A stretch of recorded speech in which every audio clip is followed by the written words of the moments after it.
Now, how do you know when to pivot and when to persevere? There's no way to say, under these circumstances, you should persevere, and under these circumstances, you should pivot.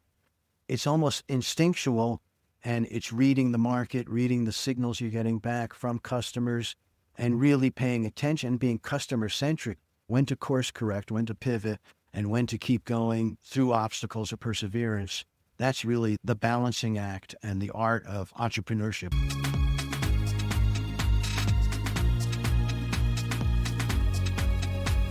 It's time to reinvent.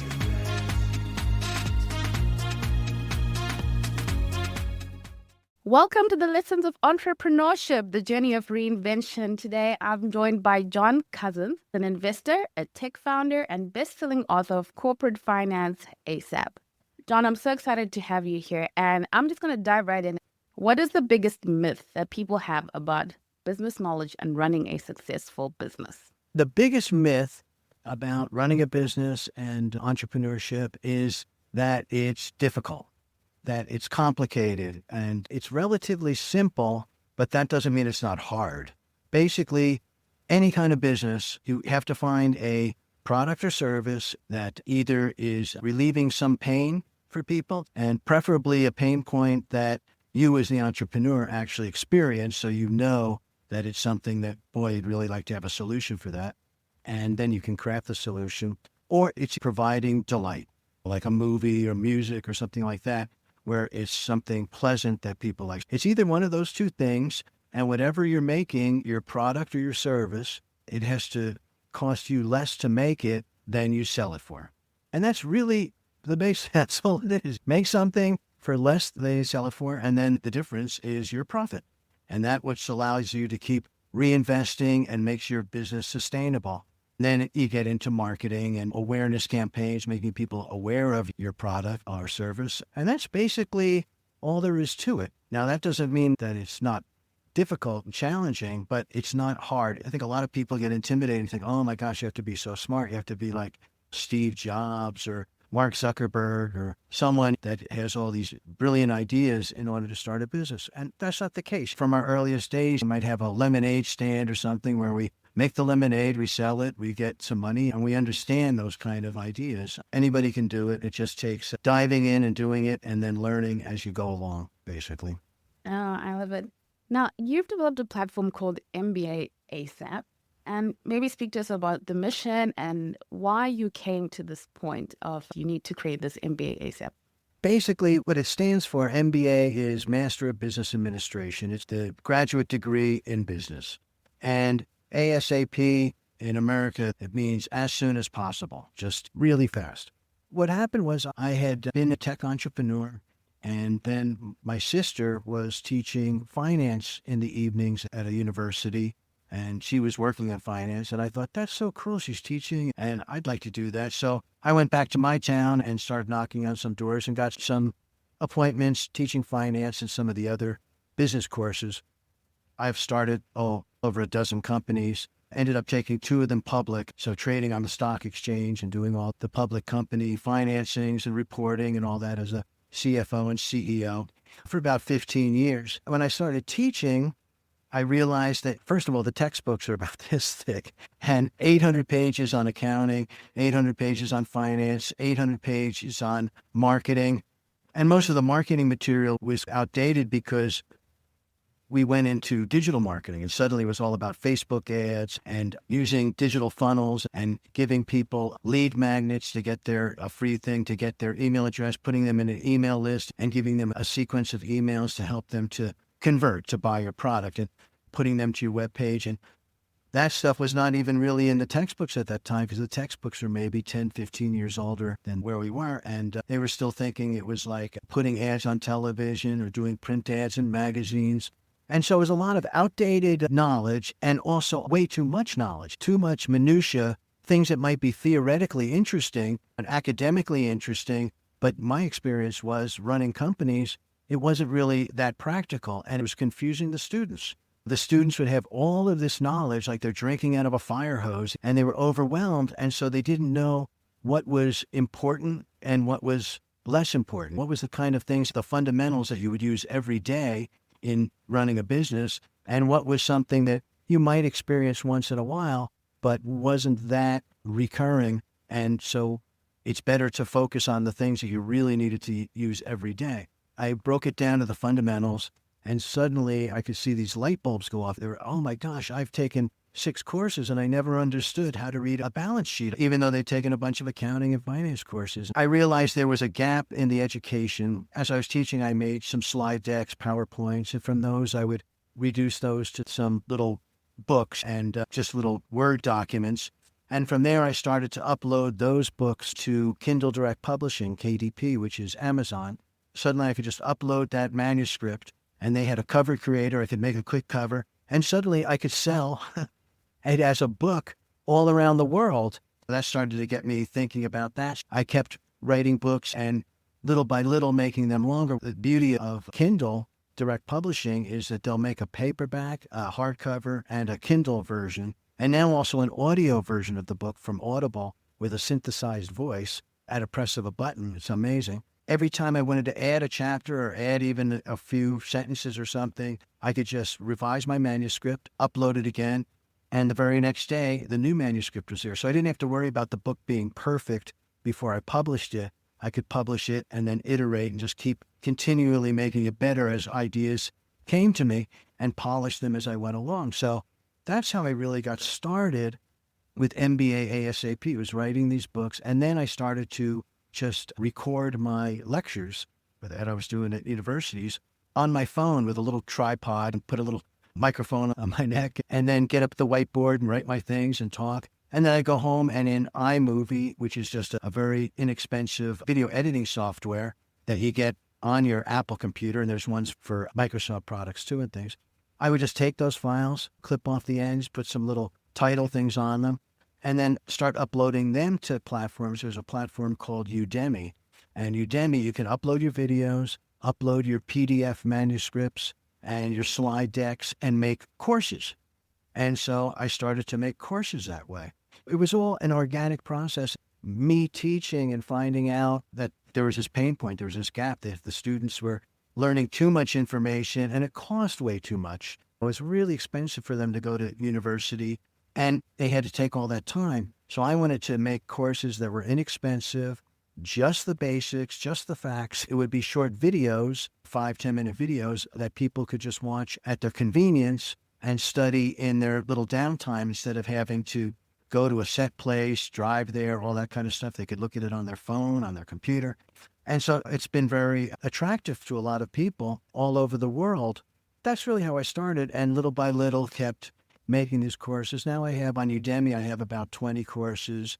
I've written 65 books, and I have my own platform, my own website that I have courses on there too, and finance and in negotiations and in strategy and all those kind of marketing, all those kind of things. So it's developed organically over time, and I continue to refine it and improve it and add on to it. Another interesting thing is I get a lot of metrics, a lot of feedback. I can see what videos people have watched, how much of the video they've watched. So if I have a video up there and most of my students are only watching the first 30 seconds and it's a 5-minute video, I know it must be not that interesting. So I have to go back so that it's compelling enough to get them through the material. So I look at that, I get feedback so I can see what people like and what people don't like. And then what they do like, I'll double down on that, make more content like that. What people are finding boring, then I have to think maybe I either get rid of that or find a way to revise that content so that it's more interesting to people. So little by little, it's a polishing process and just getting started and then realizing that if you just launch whatever you're doing and then refine it, iterate over time, that you can start to make much better things over time. Reid Hoffman, who is the founder of LinkedIn, said, if you're not embarrassed by your first product launch, you waited too long. People, I think we get into that perfectionist mindset where we say, oh, yeah, it's not done yet. It's almost done, but it's not done yet. And we never release our idea to the world and can start to get the feedback from the world that then we can refine things. We're just doing it in our own head. And I think that's a unproductive place to be. I encourage people like me, just release what you're doing and then see what the feedback is and then iterate, just refine it over time and course correct until you get it right on, spot on. this is the future of education. I like that, getting that feedback and seeing what are the students interested in, where are they dropping off, because the traditional model doesn't allow for that. And, that perfection, you have something that's perfected before you present it, but you don't know until you see how students are engaging with it, truly. Oh, that's really interesting. You speak about mindset and strategic thinking a lot with what you do. And I saw something where you said everything is finance. I thought my audience of entrepreneurs will be interested in that. Why do you say everything is finance? I think you could say that about a lot of things. In a way, everything is also sales. We're always selling, and everything is negotiations in a way, too. We don't get what we want in life. We get what we negotiate, even if it's where we're going to go out to dinner with our spouse or what movie we're going to see with our friends. It's always negotiations. When I say everything is finance, finance is so fundamental to our lives. That's one thing I really think they should teach, even in elementary school, but certainly in high school, financial literacy, so people really understand the basics of finance, because there are so many predatory financing vehicles out there. And for example, credit cards. People get out of high school and then suddenly they're in the real world, or they go to college and suddenly they get a credit card, and oh boy, it's like a magic thing. They can go buy all these things they ever wanted. And all of a sudden they've racked up $10,000 of credit card debt, and it's at 25% interest. And they never even really thought about the difference between 5% interest and 25% interest. And suddenly they have this huge burden that they're trying to get out from under. And then they carry that for a long time. And all of that money that they could have been using for productive purposes to get ahead in the world, say investing or saving first, so you have a rainy day fund so you can take care of emergencies, and then investing in the stock market or in a business that they own, or in a rental property, real estate, so that you start to get income, passive income that's coming from your investments. And hopefully at some point you can live off of the income from your investment portfolio. And there's usually three types: a business that you own, stocks and bonds, and rental properties, real estate. And if you have those three things, you can create a portfolio that actually will throw off enough income for you to live on at some point. And then you don't have to be beholden to a job or to a boss or anything. And then you can follow your dreams. And that's the ultimate goal. And so finance is at the core of that. To understand what the present value is of a future stream of income. Say you're getting in year 1, year 2, year 3, how do you discount that back to a present value to say that income stream is worth this much? And if I have to pay more than that to buy this income stream, it's not a good deal. If I can get that income stream for less than what I value it for, then it's a good deal and I should do it. And so once you understand those type of simple concepts like that, you can really understand the world better and also avoid some of the pitfalls, like getting into too much debt that then becomes problematic to try to service that debt. And then all of that money that goes off to the bankers and everybody that lent you the money originally, all of a sudden they're getting rich and we're not. That's the danger. They say interest is a thing that people who understand it earn it. People who don't understand interest pay it. And you want to be on the side where you're earning that money. That's why I basically say that finance is really fundamental. Everything is finance. If you look to buy a car, you have to figure out, should I get a car loan? People say, don't put debt on a depreciating asset. And a car is a depreciating asset. It goes down in value, but the debt stays the same. Put debt on an appreciating asset, say like a house or something, where they tend to go up in value each year and the debt stays the same. And as the house price goes up, that difference there, that is the equity that you've actually earned in the house that you own, because the debt stays consistent. So if it's a depreciating asset, then the assets can be worth less than the loan amount, and then you're underwater on that. If it's an appreciating asset, the debt stays steady, and that difference is the equity that then accrues to us. Those kind of concepts are so fundamental to living in a capitalist society and world. It's super important to have a real understanding of the fundamentals of finance so that we can seize opportunities and also so we can avoid pitfalls. A lot of times what is being pushed in the online space, it's a lot of marketing, the things that are exciting for entrepreneurs and business owners. And there's less talk about finances, because how do you know a deal is a good deal? And how do you know investment is a good investment? Because you've been in the marketplace, you've taken 2 companies public, and now you're teaching people who are starting businesses. I'm thinking that's why they are in these MBA programs or who are in corporate. What do you think are the key skills that you would say to an entrepreneur who's thinking, like you said, I don't want the whole host coming at me. I need to know what I need to do. What do I need to focus on initially? There's a lot of talk about when you start a business, pitch it to investors, you get investors, and you need that kind of money to start your business. And I would caution, I've grown very wary of investors. I did a bunch of deals with people investing in my company, but then it's like hiring a boss. Suddenly you have somebody that's just there that wants to get a return on what they gave you as money, and that really limits your options as to how to conduct your business. So I would say for anyone really to start small and build up, and not say, I need to raise $1 million before I could start my idea. What can you do with very little capital where you are right now and get your business idea out there? And there's so many ways you can make a minimal viable product, something that's just pared down, that is just the basic idea. And it might not even be the actual product. It could be you propose it on a website, and you create a website for $100 or something, and it says, here's the product. You can make that website look really well, good for that amount of money with all these different tools they have now for building websites or landing pages, and say, here's my proposal. This is the product. It's really great. It'll do this, that, and the other thing. If you're interested, click right here, and I'll put you on the waiting list for when it's done.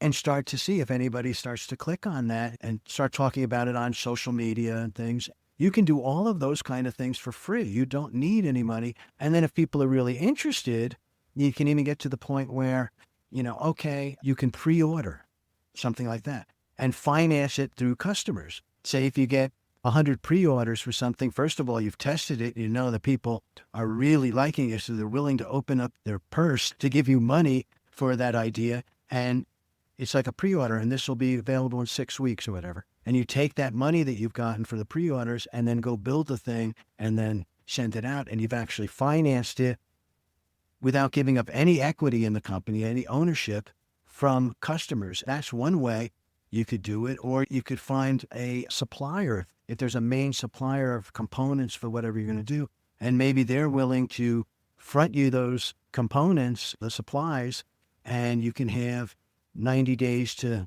repay or something like that. Then you've gotten your financing from your vendors. And there's ways to do some customer financing, some vendor financing, get your money together, and then make your product. And you never have to take on any investors that say, I'll give you 50% of the company for X amount of money.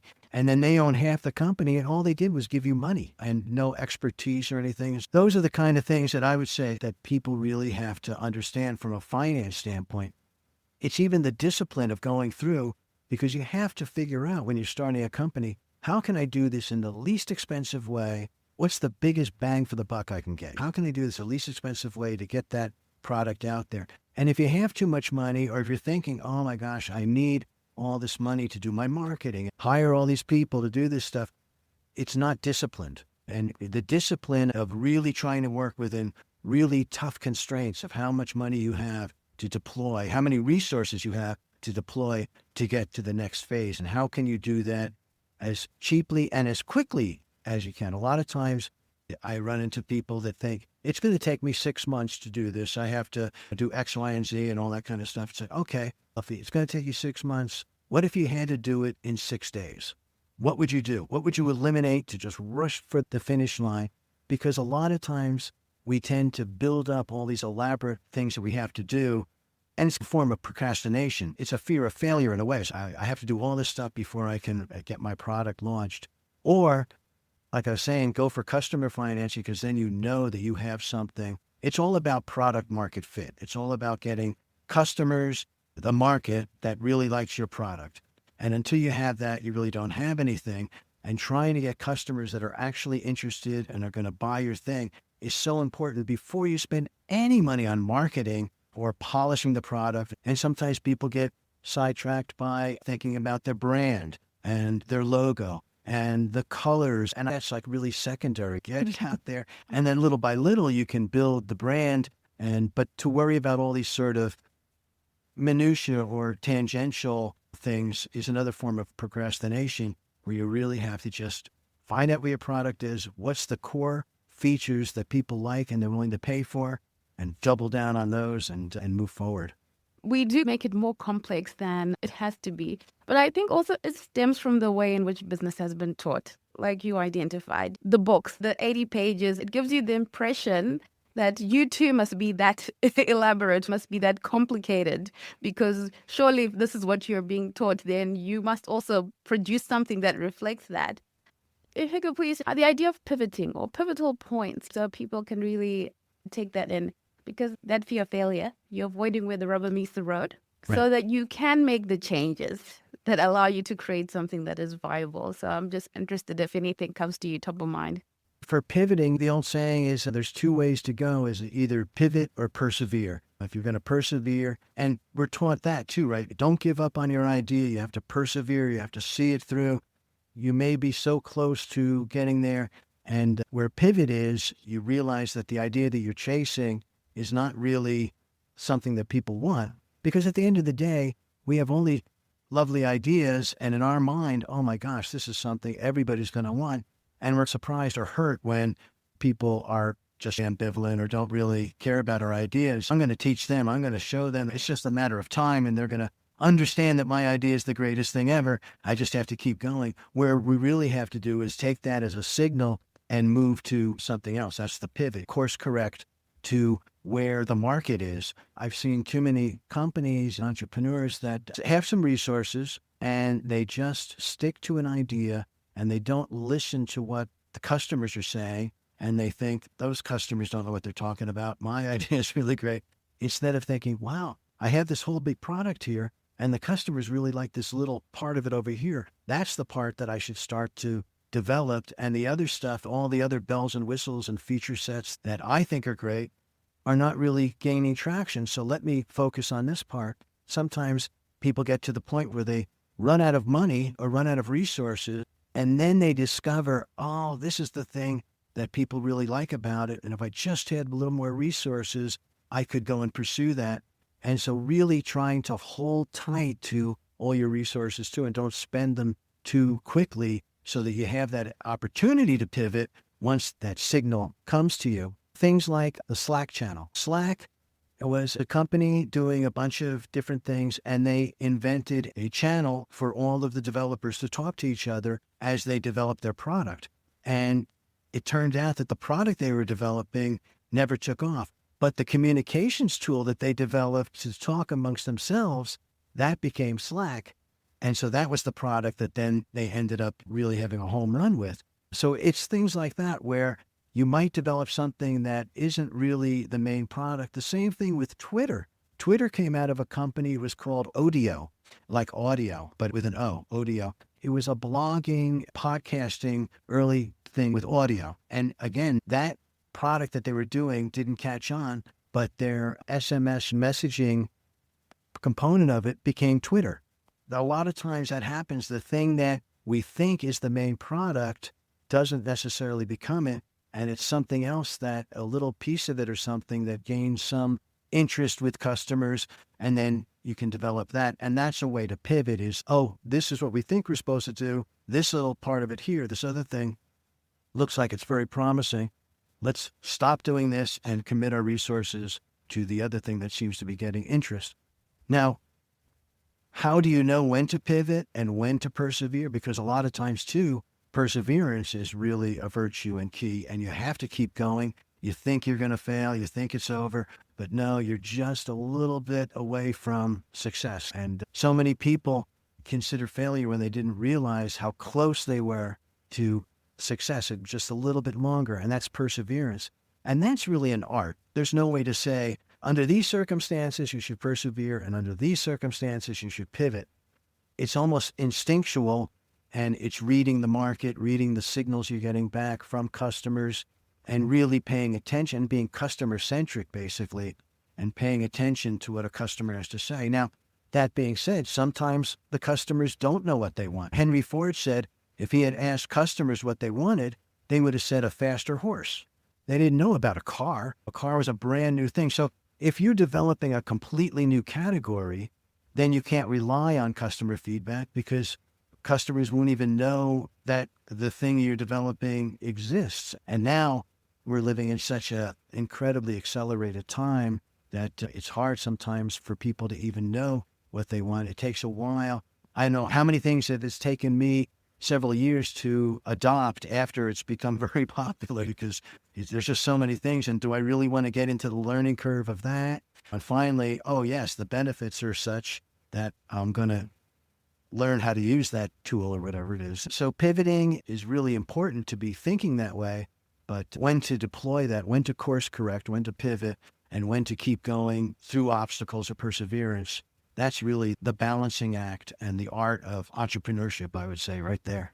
Oh, thank you so much, John. If you could give us one tip or something you learned maybe along the way that you say, this is it. One tip of what to do: reading and podcasts and all kinds of different ways of gathering information. I found it so important to keep gathering information, and everything I read, everything that I hear, if it's something that I want it to stick with me, I just type it into I use Apple, but my Apple Notes, or cut and paste it into Apple Notes. And then I have a note of those kind of things, and I organize those up. Little snippets of wisdom, little snippets of what might be something to live by, or some kind of a saying that can motivate me when I'm feeling down, and really gathering those together. I would highly recommend that we all do that. First of all, I think that reading is something that has atrophied or diminished in many people's cases. I know myself even. It's so easy to just scroll on Facebook or Instagram or TikTok and watch little snippets of something. But to actually sit down and read a book, and it's the only way that we can actually get into another person's mind. And we can even get into the mind of very wise people from 2,000 years ago and the best of the smartest folks today. Reading is a real superpower. And because many people don't rely on reading anymore to gather more knowledge, I think it can really be a big advantage for us to continue to be lifelong learners. Every day, learn a little bit more than we knew the day before, and then also give ourselves little notes so we can remember what we learned. John, when you're selling something, an idea, business, whatever it is, what would you say is one thing you should make sure you cover when you're selling? We talked about finances, everything. Everything is also sales. We're always selling, whether we're selling to customers, or we're selling to investors, or we're selling to vendors to convince them to give us products, whether we're selling to employees, to hire someone, having a vision that people want to be a part of. That's a sales thing. Selling is an empathic type of event. You have to really put yourself in the other person's shoes and try to find out what they really want, and then deliver that in what you're proposing, what your value proposition is, crafting that to what the other person's value set is and what they need. A lot of entrepreneurs get product-centric. They love their product. They tend to shy away from customers and selling, because selling's kind of like creepy, and they'll feel like a used car salesman or something, or given the harsh sell. Come on, buy my thing. It's the greatest, this or that. But if you have something that can really help someone in some way, then it doesn't feel like you're actually embarrassed about selling. Here's something that can really help you, and it'll be an inflection point in your life. Whatever that is, in a little bit, it might be making something a little more frictionless in their life, or giving them some sort of a delight. It could be a very small thing, and those things can end up being very big to people. Sales is just creating awareness campaigns, making people aware of what your value proposition is. Here's the value that I'm providing to you. And to be sincere about that you're really providing value, and providing more than you're asking for in a price. That's real value. Price is what you pay, but value is what you get, as Warren Buffett said.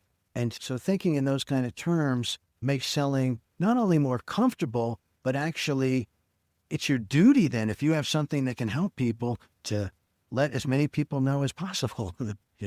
Think of selling in those kind of terms, I think. Makes it easier. John, I'm interested to know, what do you see that's exciting about the future in the marketplace? The biggest thing is artificial intelligence and artificial intelligence tools. I recently launched on my website, MBA-ASAP.com, a negotiations course that is based on artificial intelligence. We put in, with a company I was developing with, all of my negotiations, course material and books into an artificial intelligence engine. This delivers that material in a one-on-one setting with students, and figures out what they know about negotiations, what they don't, teaches them that, and then role plays with them in negotiation scenarios to really develop their negotiation skills. So that is delivering one-to-one education, but at scale. If I had to talk to one person, I could do that, but I couldn't do that to 100,000 people. But with this AI, that can happen, which is just remarkable. I've also been developing lately a game based on MBA ASAP, like a simple finance game. Invest in these assets, watch the money accrue. You win at a certain point, you go to these different levels. And just a game that you can buy in the App Store of Android or Apple App Store for your phone to gain intuition and gain knowledge in a fun, gamified way about these concepts. And I know how to code a little bit, but what I've been using is a AI agent, ChatGPT and Claude from Anthropic, and just querying them and using a game engine software called Unity. I can type into Claude, I want to develop this game, and it helps me to develop all the parameters, and then it actually writes the computer code that then I copy and put it into Unity, and little by little build up this game. The AI gives me all the steps I need to do to develop the game, and then I can interact with that and put it into this platform and create an app that I can sell that I developed with a AI agent as my partner. It's just incredible to me. And honestly, this sort of tools and this workflow were not available in this configuration until right now. I couldn't have even done this 6 months ago. And so those kind of things are very exciting to me, where artificial intelligence as a co-creator, as a partnership kind of thing, what the potential is for that. And it goes back to in the 1990s, IBM made a program called Deep Blue. And Deep Blue was a chess program. And little by little, it started to get better. And in the 1990s, it beat Garry Kasparov, who was the grandmaster chess champion of the world. And suddenly, computers were better than humans at chess. And I was like, oh my gosh. And so Kasparov, instead of getting all, depressed about that and all, he started working with the computer programs. And it turns out that now the best chess player is not a human and it's not a computer, but it's a combination of both working together. And they call that a centaur, the half man, half horse kind of thing. That's what I can see happening. The AI, the computer, is an incredible co-creator, like a partner.